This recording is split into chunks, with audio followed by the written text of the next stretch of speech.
Hey friends, and welcome back to And Then There Was Style, your YouTube home decor channel.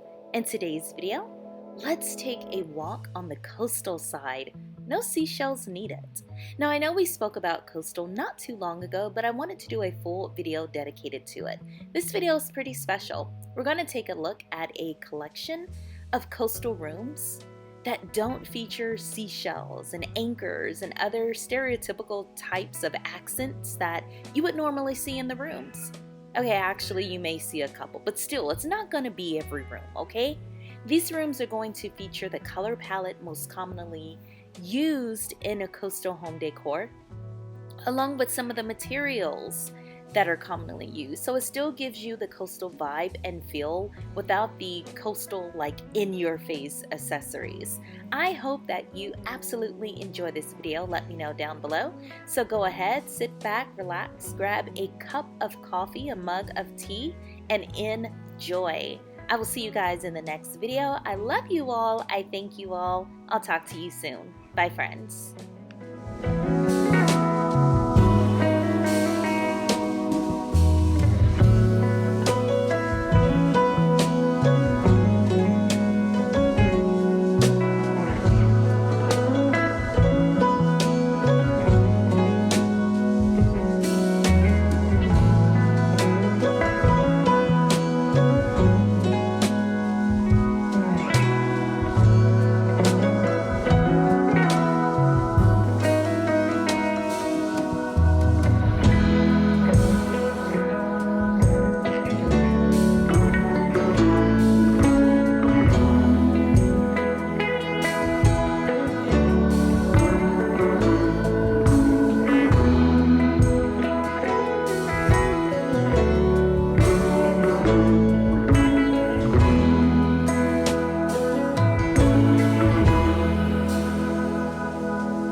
Once again, friends, I really appreciate you watching. If you enjoyed this video, please subscribe to the channel. It will help me out. And if you want to see more, choose one of these videos right here. It's been great taking the time to hang with you today. I'll see you in the next one.